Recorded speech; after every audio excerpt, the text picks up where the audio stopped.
Praise the Lord.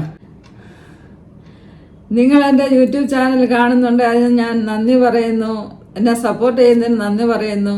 എങ്കിലും എൻ്റെ ഹൃദയത്തിൽ വന്ന് ഈ വിഷയത്തെക്കുറിച്ചൊന്ന് സംസാരിക്കണമെന്ന്, അതുകൊണ്ട് സംസാരിക്കുകയാണ്. ആരെങ്കിലും സബ്സ്ക്രൈബ് ഇതുവരെ ചെയ്തിട്ടില്ല എങ്കിൽ സബ്സ്ക്രൈബ് ചെയ്യുക.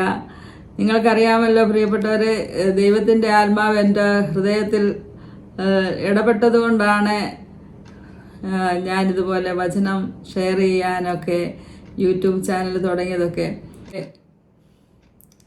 വചനം തയ്യാറാക്കുന്നതിനും അതുപോലെ അത് റെക്കോർഡ് ചെയ്യുന്നതിനും വചനം തയ്യാറാക്കുന്നതിനും നല്ല സമയം ചെലവുണ്ട്. അതുപോലെ റെക്കോർഡ് ചെയ്യുന്നത് എപ്പോഴും നമുക്ക് റെക്കോർഡ് ചെയ്യാൻ പറ്റത്തില്ല. അതിന് ശരിയായിട്ടുള്ള സമയം വേണം, ശരിയായിട്ടുള്ള സൈലൻസ് വേണം, അങ്ങനെയൊക്കെയുള്ള ആവശ്യകതയുണ്ടല്ലോ. അതുപോലെ വീഡിയോസ് അത് എഡിറ്റിംഗ് ചെയ്യണം. ആദ്യ നാളുകളിലൊക്കെ എനിക്ക് റെക്കോർഡ് ചെയ്യാൻ പോലും അത് ശരിക്കും റെക്കോർഡ് ചെയ്യാൻ അറിയത്തില്ലായിരുന്നു. റെക്കോർഡ് ചെയ്യുന്നതെന്ന് പറഞ്ഞാൽ ഇങ്ങനെ വീഡിയോയിൽ നോക്കി സംസാരിച്ചത് മാത്രം പോലെ അതിൻ്റെ കോൺഫിഡൻ്റ് ഉണ്ടാകണം, ഭയം മാറണം, അങ്ങനെയൊക്കെയുള്ള വിഷയങ്ങളുണ്ടല്ലോ. ആദ്യ നാളുകളിലൊക്കെ നമുക്ക് അതൊക്കെ ഉണ്ടാകും. എന്നാൽ ആ സമയത്തൊക്കെ അങ്ങനെ റെക്കോർഡ് ചെയ്തു പ്രസംഗിക്കാനൊക്കെ പെട്ടെന്ന് കിട്ടത്തില്ലായിരുന്നു. അങ്ങനെയൊക്കെയുള്ള വിഷയങ്ങളുണ്ട്. പിന്നെ അത് എഡിറ്റിംഗ് ചെയ്യാനൊക്കെ ആദ്യ നാളുകൾ അറിയത്തില്ലായിരുന്നു. അത് അങ്ങനെയുള്ളപ്പോൾ റെക്കോർഡ് ചെയ്യുമ്പോൾ അങ്ങനെ തെറ്റൊന്നും വരാതെ, അഥവാ തെറ്റ് വന്നു കഴിഞ്ഞാൽ അത് പിന്നെയും കളഞ്ഞിട്ട് നല്ല രീതിയിൽ റെക്കോർഡ് ചെയ്യുക. പിന്നെയും തെറ്റ് വന്നാൽ അതും കളഞ്ഞിട്ട് പിന്നെയും റെക്കോർഡ് ചെയ്യുക. അങ്ങനെയൊക്കെ ആയിരുന്നു ആദ്യ നാളുകളിൽ റെക്കോർഡ് ചെയ്തുകൊണ്ടിരുന്നത്. എന്നാൽ കുറച്ച് നാളുകൾക്ക് ശേഷം, ഒരു മാസമൊക്കെ ആയപ്പോൾ എഡിറ്റിംഗ് ഒക്കെ കുറേശ്ശെ പഠിച്ച് താൻ എഡിറ്റിംഗ് ചെയ്യും.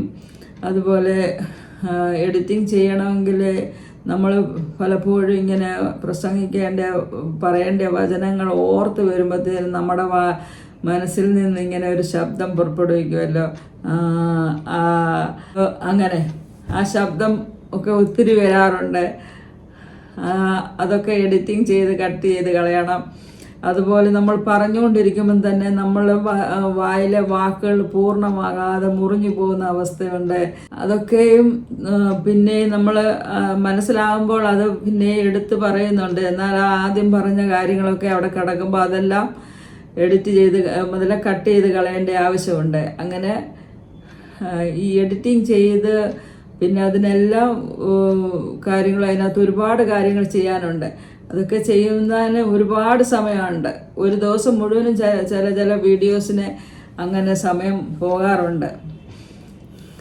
പിന്നെ അത് അപ്ലോഡ് ചെയ്യുമ്പോൾ എന്തെല്ലാം കാര്യങ്ങൾ, അതിന് തമ്പനെയിൽ ഉണ്ടാക്കണം, തമ്പനെയിലിന് നല്ല രീതിയിൽ ഉണ്ടാക്കണം, അല്ലെങ്കിൽ അത് ആൾക്കാർ ശ്രദ്ധിക്കത്തില്ല. പിന്നെ അതിന് ടൈറ്റിൽ ഉണ്ടാക്കണം, ഡിസ്ക്രിപ്ഷൻ ഇടണം, പിന്നെ ഓരോ കാര്യങ്ങൾ ടാഗ്സ് ഇടണം, ഹാഷ് ടാഗ്സ് ഇടണം. ഇതെല്ലാം ചെയ്യേണ്ട ആവശ്യമുണ്ട്. ഒരു വീഡിയോസ് തയ്യാറാകുന്നതിന് വേണ്ടി സമയം ചിലവാകുന്നുണ്ട്. അപ്പം ഞാൻ പറയാൻ വന്നത്, ഇതൊക്കെ ഞാൻ ദൈവനാമത്തിലാണ് ചെയ്യുന്നത്, എല്ലാം സന്തോഷത്തോടെ ചെയ്യുന്നത്. കാര്യം ദൈവത്തിൻ്റെ ആലോചന പ്രകാരമാണല്ലോ ചെയ്യുന്നത്. ഞാൻ സന്തോഷത്തോടു കൂടിയാണ് ചെയ്യുന്നത്. എന്നാൽ ഞാൻ ഒരു കാര്യം പറയാൻ വന്നത്, എൻ്റെ ഒരു സാക്ഷ്യം ഇതാണ്.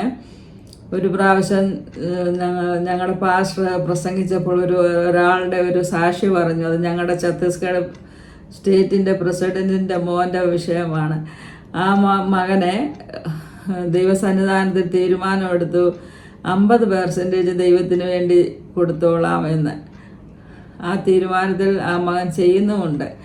അപ്പോൾ എൻ്റെ ഹൃദയത്തിലും ദൈവാത്മാവ് ഇടപെട്ടതുകൊണ്ട് ഞാനും എൻ്റെ ദൈവത്തോടെ ഇങ്ങനെ നിയമം ചെയ്തു, നിർണയമെടുത്തു.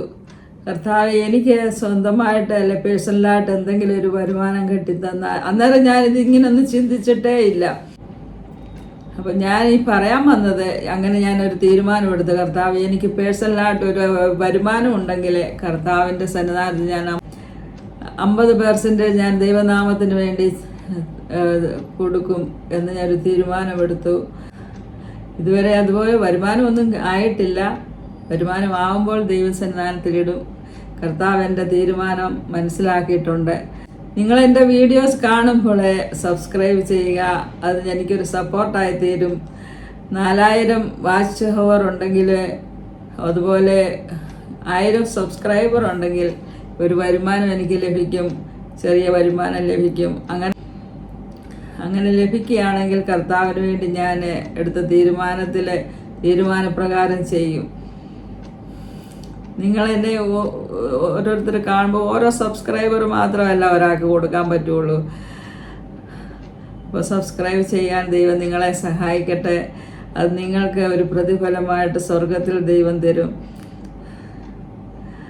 എല്ലാവരെയും ദൈവം അനുഗ്രഹിക്കട്ടെ.